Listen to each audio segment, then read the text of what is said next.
Papa Francis amwesige ng'amanyi nti be bamu naye wakugabana ku kirabo eky'obulamu bw'atyo amuseemu ekitiibwa bulijjo amwagale nga Kristo bw'ayagala eklezia we.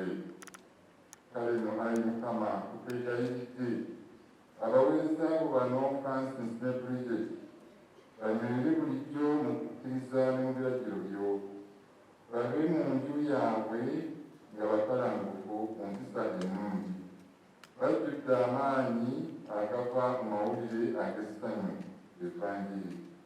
Kristo bamwogezeeko bulungi mu bantu bannaabwe, bazaale abaana nga bantu ba mpisa ennungi ddala, bombi balabe ne kibazzukulu. Bakadde bulungi batuuke mu kwesiima okw'abatuukirivu mu ggulu. Tukikusaba nga tuyita mu Yesu Kristo Mukama waffe.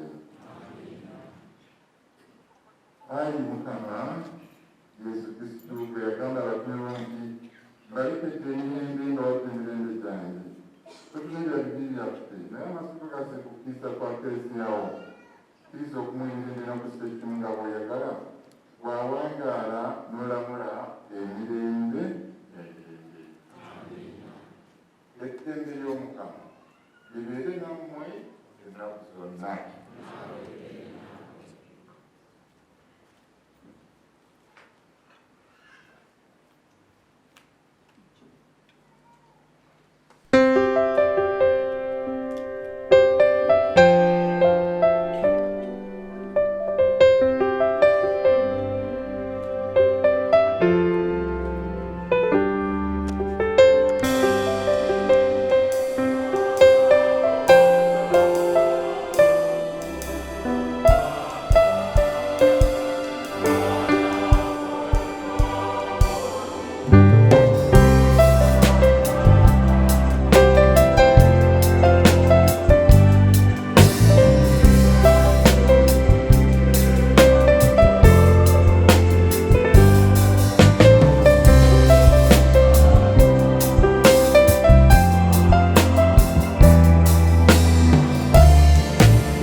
atuwadde ekiragiro eky'okwagalana bulijjo abeera naffe okutuyamba okukituukiriza.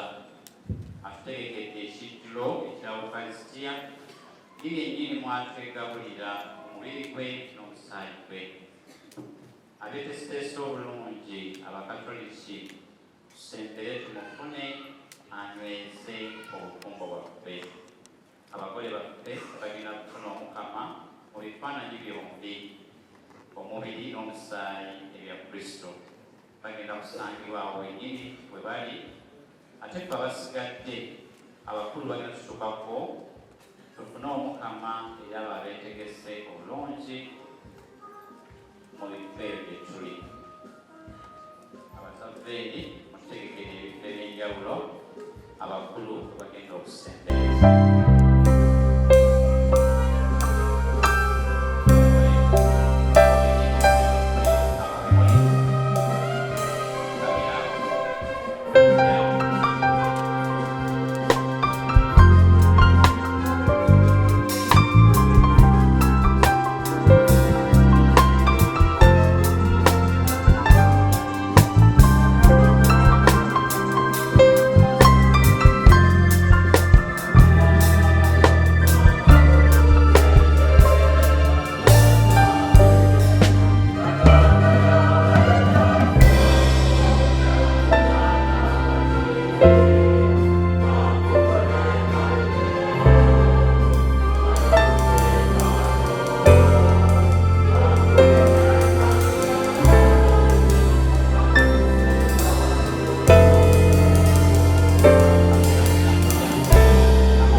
Katonda bw'atyo nayeebasa omuntu oyo lo n'amuggyamu olubiriisi ate n'akola omuntu. Bwe yamuleeta ewoono eyasooka n'asanyuka nnyo nga bwe tuwulidde. Katonda n'abawa omukisa. Ababiri abo baafuuka omuntu omu. Tugambira naawe Katonda yennyini yakolesa sakramenti y'amatrimunyo okutandika n'abo, kuba yabawa omukisa n'abagamba mugende muzaale mwale ate mufuge ebitonde bino byonna ebirala Katonda ye yali atonze, n'abawa obuyinza okubifuga okubikulaakulanya bo abantu yali atonze, kubanga bano yali abatonze mu kifaananyi kye ekya Katonda. Bali ababiri baafuuka omuntu omu, era nga be batwala ebyo byonna Katonda bye yatonda. Bwe kutuwa ekifaananyi kiri nti omuntu yawa buli bitonde ebyo byonna amannya. Bulijjo luli okusobola okuyita olulimi lwa Bayibuli, naye ne mulamu waffe obwa bulijjo omuntu awa erinnya yabeera omukulu oyo gwawa erinnya. Bano mu Buganda omwana bw'azaalibwa aguwa bano ababiri abamuzadde naye bagenda eri jjajja abawe erinnya nga kiraga nti weebali naye ate oli mukulu. Awo nno omukama ekyo kye yatonda tukisseemu ekitiibwa era nga tukirabira mu bano abazze wano. Eyo y'ensibuko y'ekyo kye bagenda okukola wano olwaleero. Francis bwe yazaalibwa ludda wano erutebi biri mu Ssingo. Bridget ye yazaalibwa eri Kifamba mu Gomba. Bano bombi tebaasisinkanako mu masomero gye baayita naddala nsinga kwogera ku primary ne secondary, tebaasinkana. Naye Francis ono omutima omwoyo gw'okukulembera abamu gye muyita politics bwe byamuyingiramu ne yeesimbawo ng'ayagala kubeera guild president wa Ndejje University. Ng'era bamumanyi n'okunsinga bassaawo obukiiko obuteekateeka obunoonya abalonzi n'ebigenderako. Lwaki bassaawo entujjo e Kampala era ng'ono bajja kumwaniriza nga future president owa guild eya Ndejje? Wali walina okubeerawo omukolo ate ono baba nti ye president abeera yekkaawo. Kakati bano abanoonya ntegeeza ba campaigners bagamba tulina okukikolako, ne bagamba ene volunteer okubeera first lady naye nga byamuzannyo nga bibyali byakazannyo ke baagategekedde omuvubuka ono. Bangi tebeesoolayo mangu, naye omuwala okuva mu Mengo Nursing School volunteer si mulala ye Bridget. Ndowooza mugoberera bulungi, oliwo erikomba wano singo tewali alali munne, naye kakati olwako akazannyo ke bali baagala okukola baakakola. Ono nga ye guild president ate ono ekyogezi. Akazannyo bwe kaggwa buli omu yaddayo gy'abeera. Ono ayongera emisomo gye mu Ndejje University ate n'ono ebyobusawo nabyo n'abyongera mu maaso. Francis yawangula okulonda n'abeera guild president. Akazannyo ako njagala okukatunuulira ng'eyali oba emanduso. Francis Zaake akoze obwa guild president amaliriza, naye ndowooza kiri kye tuwulidde mu ssomo erisoose mu kitabo ky'amasooka. Omwoyo ogwo nga gumutambulamu nnyo, guliwa okunoonya olubirizi lwe. Katonda lweyajja mu musajja n'anoonya olubirizi olwo, ddaaki yaluzuula mu Bridget. Bridget nga lwe lubirizi lwa Francis. Sijja kwongerayo banabibabuulira. Baatandika okuzimba n'okunyweza omukwano gwabwe ogwabatuusa okubeera abaagalana, era ne baagalana. Omukwano ogwo ne baguzimba. Okuzimba okw'omukwano gwabwe bwe kubatuusizza olwaleero okujja wano mu maaso ga altaari boogere mu maaso ga Katonda nti baagalana, baagala bafuuka omuntu omu, era Katonda nga bamusaba abawe omukisa. Bassebo ne bannyabo, kano si kazannyo kali ke nayogeddeko. Bano tebazze kukola kazannyo kali, wabula nga mu njogera zammwe abamu tolwaleero bya ddala. Dawa oba mu Uganda oba bweru, ono ali wanika n'abaana, mussebo akadde ne bebeera dakiika emu okukoowola Katonda okubeera nammwe y'omudaala. Musabiraganenga. Ffenna ku nsi kuno tekuli mutuukirivu atuukiridde, tufuna otulangirwa okuba abatuukirivu nga tugenze eri Katonda. Naye nammwe musabiraganenga. Francis sabira mukyala we oyo bulijjo, naawe Bridget sabiranga balo oyo. Okwegayirira temukusuula mu dduuka.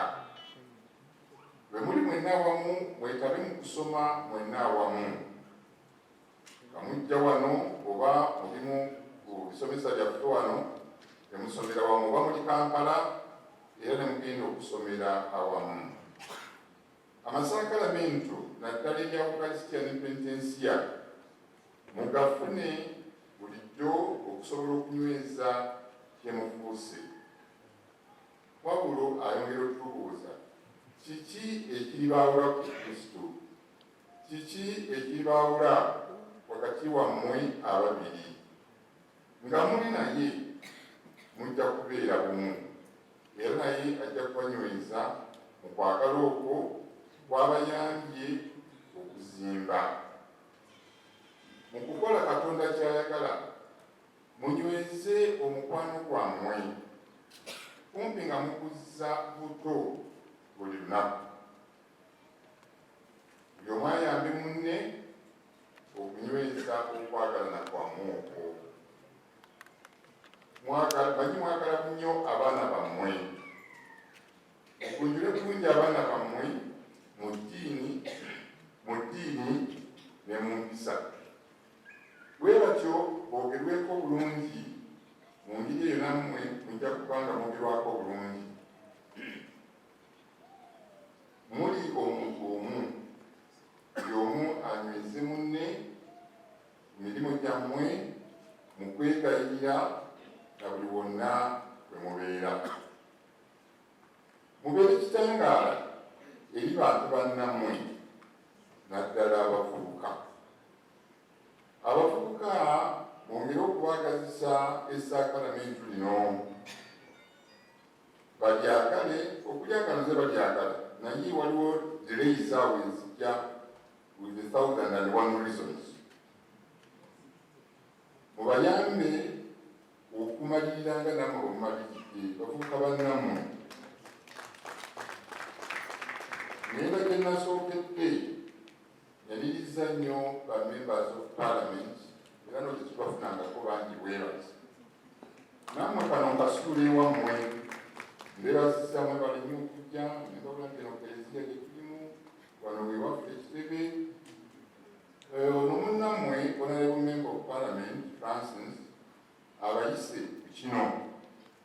Kale nno nammwe nga honorable members of parliament abatannafuna ssaakalabentu lino ery'amatulumunyo, olwaleero ddayo n'akalowoozaako. Sigamba nti abagole bano banakasuka e Bulaaya bamanyi bamaliriza mpaka omukolo omu akasuka ekimuli n'olaba ne bakyesiga, naye kale oluusi tebakola oli akiweereza lwa mpaka kale bwe kikoonyeeko nga mukiba the next. Sigenda kukasuka kimuli oba mukyere oba ki, naye obubaka buno mubuweereza mubuzi mukwezigambo mukasukira ku masimu nedda. Mbawa obubaka buno nga tulindiridde okulaba member of parliament abanaddako, sidaga anaddako naye twagala bangi abanaddako okufuna essakaramentu lino ery'amakimunyo. Mu parliament tubawuliriza era mwogera bingi ebirungi, ne kino mukyogereremu ku lw'obulungi ekyokufunanga essakaramentu ery'amakimunyo, obe mu Katoliki oba mu Kristaayo oba mu Orthodox. Okufuna essakaramentu lino lijja kwongera okuzitoya mu bwa honorable bwo, ate oyongere okulaba nga ne mu Kereziya bingi byokola oba byotuukiriza.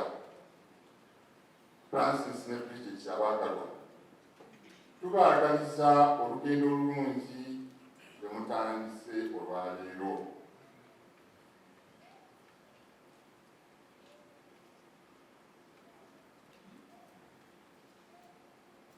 Akatabo kano mwe mwakakoze, munsaasire munzikirize, sibataataaganya naye nga mpumbawumba okwegulira kwaffe kuno.